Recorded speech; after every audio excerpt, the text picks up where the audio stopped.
So next let us discuss the last method to calculate the inverse of some function, inverse Laplace transform of some function, that is the convolution theorem. This theorem is very useful to calculate inverse Laplace transform, and it is based on the convolution of two functions. So let us first see how do we define the convolution of two functions. So first thing is convolution of two functions.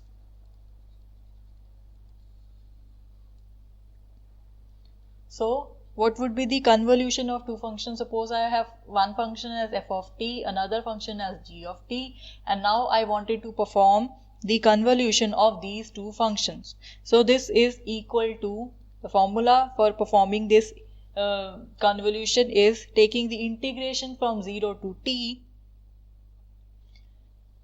f of u g of t minus u du. So this is how you perform the convolution of two functions. Now here you have to note two things. First thing is that here the integration is performed with respect to u and not t. The original function was given in terms of t, but the integration here is performed with respect to u. Moreover, the limits are from 0 to t and not from 0 to infinity. So these things are to be kept in mind whenever you find the convolution of two functions. So let me give you an example. How do you calculate the convolution? So example 1, suppose the first function is g of t is given to be 1 and f of t is also given to be 1. These are two functions. So we have to perform what is their convolution. So according to formula, it would be equal to u varying from 0 to t f of u g of t minus u du. So what is the value of f of u? It is equal to 1, and the value of g of t minus u, that is also equal to 1, du. So what is its integration? It is equal to u, and the limits varies from 0 to t. So the final answer is t. So let us see another example. So what would be the convolution of t with t? So it would be equal to u varying from 0 to t, the value of f of u g of t minus u du. So this thing is equal to, integration from 0 to t. Instead of t you will write u here and multiplied by t minus u into du.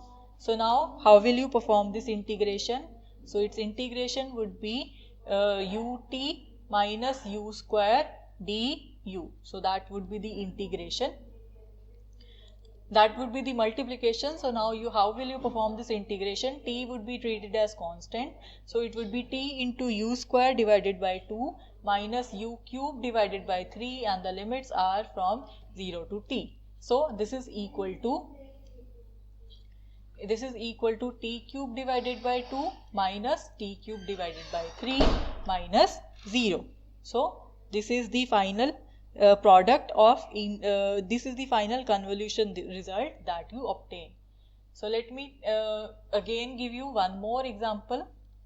So this is how would you perform the convolution of two functions t and e to the power t.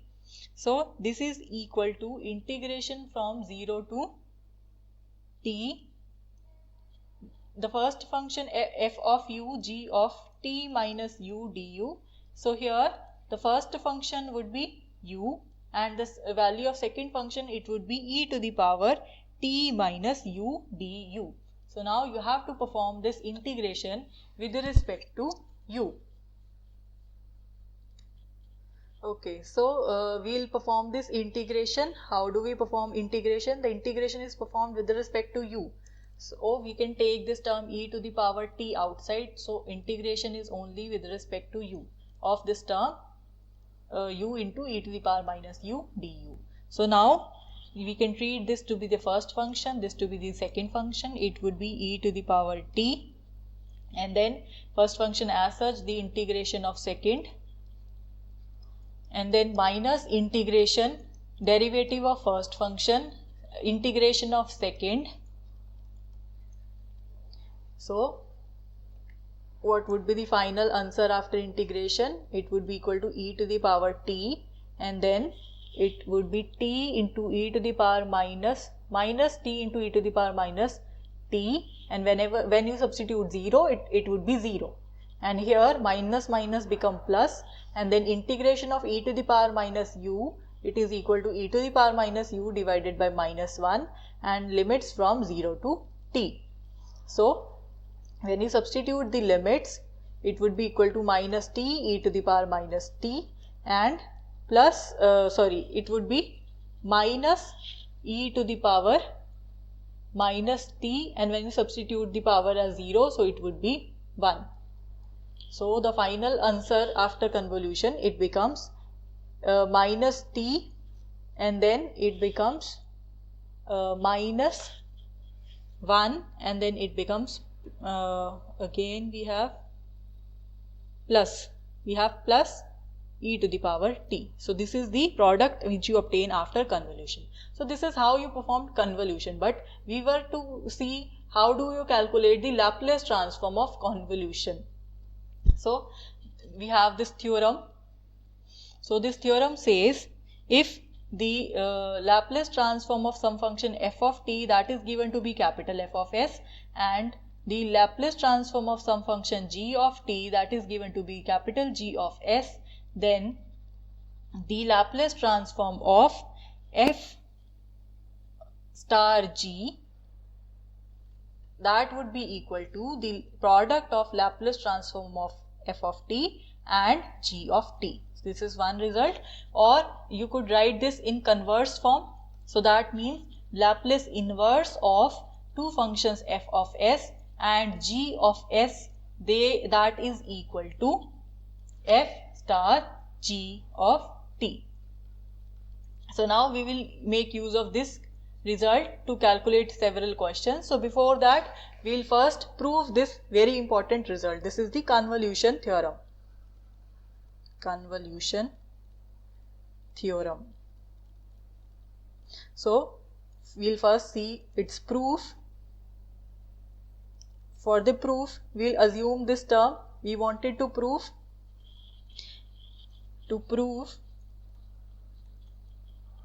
that the Laplace inverse of f of s into g of s, that is equal to f star g.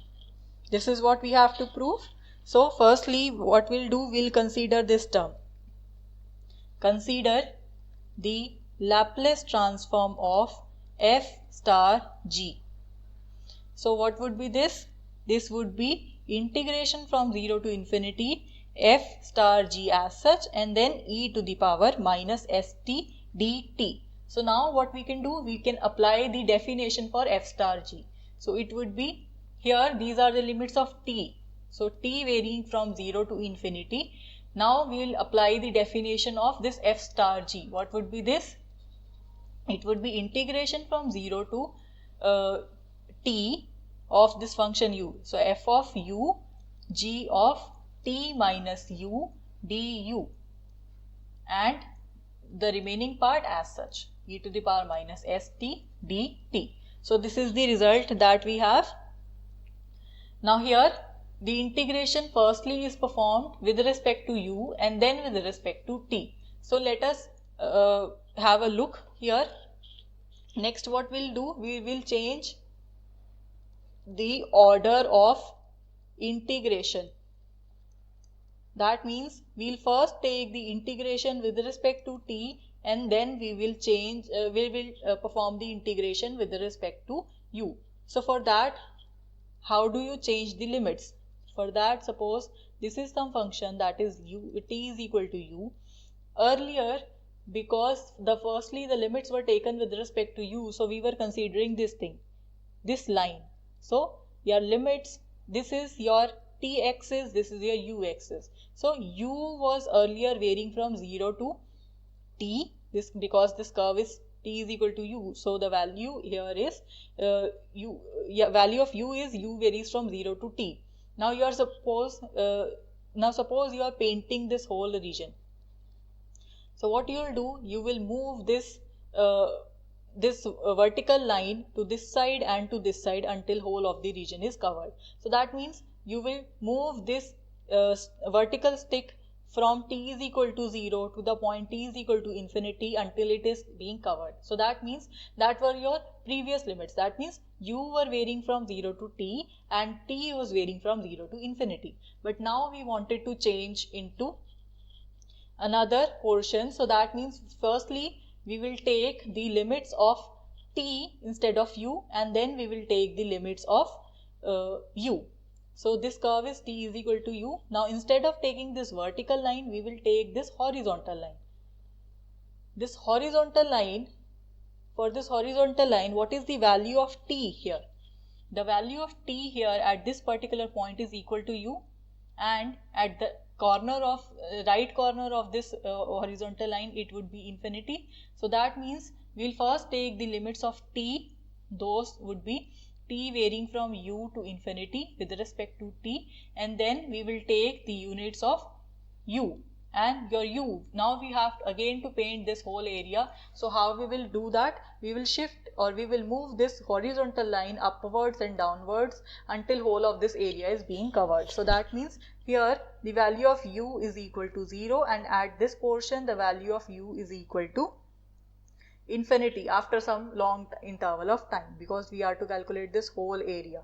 Okay, so accordingly the limits of u would be u varying from 0 to infinity, and in this case previously we had the limits of u as varying from 0 to t du and the limits of t varying from 0 to infinity dt. So now we have converted this whole thing to this thing. So our limits would now change from this to the quantity integration u varying from 0 to infinity, t varying from u to infinity, f of u g of t minus u e to the power minus st dt du. So this is what we got after changing the order of integration.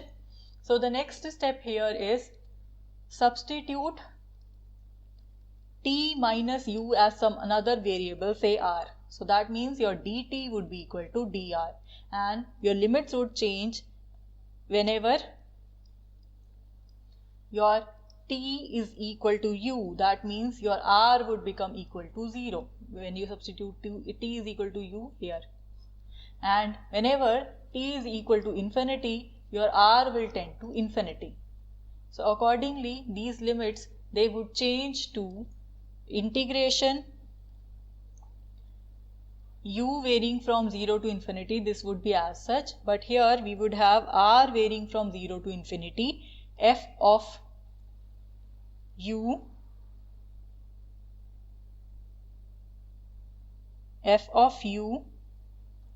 g of r e to the power minus s u plus r, and instead of dt we would now have dr. So this is one integral, and another integral is with respect to u as usual. So this is the integral. Now we can separate out the term u is equal to 0 to infinity and r varying from 0 to infinity, f of u g of r e to the power minus su e to the power minus sr dr and du. So now we can separate out the terms. So it would be integration u to infinity, because these terms are independent. This is only function of u, and integration is with respect to u. Here this is function of r, this is also function of r, and the integration is with respect to r. So they are independent of each other and we can separate out them. So it would be u varying from 0 to infinity, f of u e to the power minus su du multiplied by integration from r varying from 0 to infinity g of r e to the power minus sr dr. So now, according to the definition of Laplace transform, this is nothing but the Laplace transform of the function f of u, and this is nothing but the Laplace transform of the function g of r. So now you could also change the variables. So it would be Laplace transform of f of t and the Laplace transform of g of t. There is no harm in doing this thing. So we know it is given to us that the Laplace transform of f of t is nothing but capital F of s, and the Laplace transform of g of t is nothing but capital G of s. So from here we got that Laplace transform of f star g, because we started with this term. Initially we started with this particular term, Laplace transform of f star g. This now comes out to be equal to the product of the Laplace transform of first function multiplied by that of second function. So this is the proof. Now let us see one example corresponding to this, or how do we calculate this inverse Laplace transform using this convolution theorem. So you are asked, find the Laplace inverse of s divided by s square plus a square whole square. Now to calculate this inverse, this is typical, but you see this is the Laplace inverse of product of two functions. First function is this function s divided by s square plus a square, and another function is 1 divided by s square plus a square. So you can call this particular function as your f of s, and you can call this function as g of s. So now because your f of s is equal to, or you could write the Laplace inverse of, or you could say Laplace transform of f of t, that is equal to capital F of s, which is equal to s divided by s square plus a square. So what would be f of t? It would be the Laplace inverse of s divided by s square plus a square. And what is this? This is cos a t. And here, because we know the Laplace transform of g of t is equal to capital G of s, which is equal to 1 divided by s square plus a square. Therefore, we can calculate g of t from here, which would be equal to Laplace inverse of 1 divided by s square plus a square. So its Laplace inverse would be g of t, that would be equal to sine a t. So this is g of t and this is f of t. So we know by the help of convolution theorem, using convolution theorem, the inverse Laplace transform of f of s, the inverse Laplace transform of f of s multiplied by g of s, that is equal to the convolution of f with g. So we have this function f of t, we have this function g of t. By definition, this is equal to integration from 0 to t f of u g of t minus u du.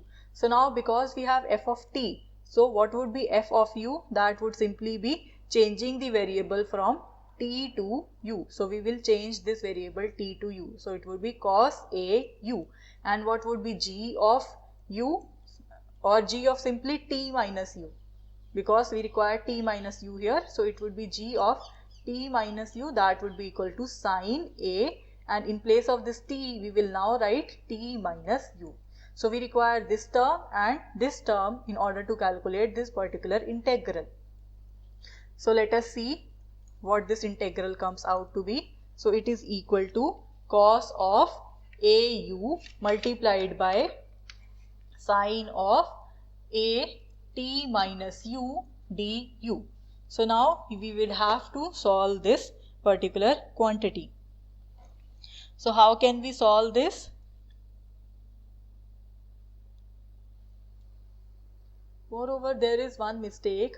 The Laplace transform of this quantity is sine a t divided by a. So here we also have in division a.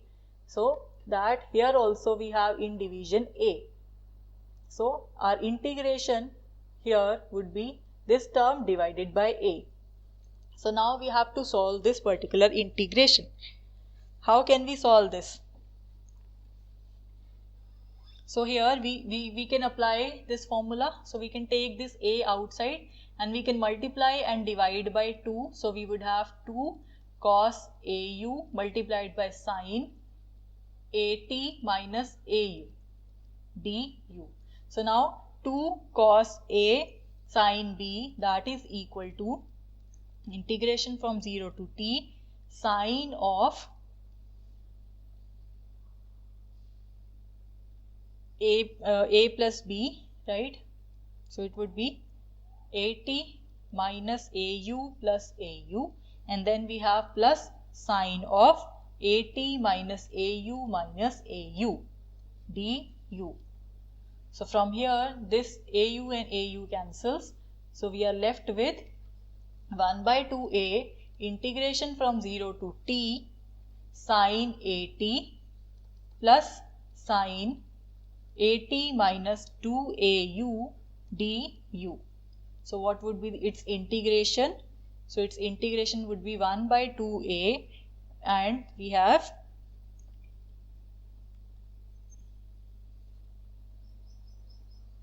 integration of sine at would be cos at divided by minus a. Okay, minus is because of the sine term, and here we have,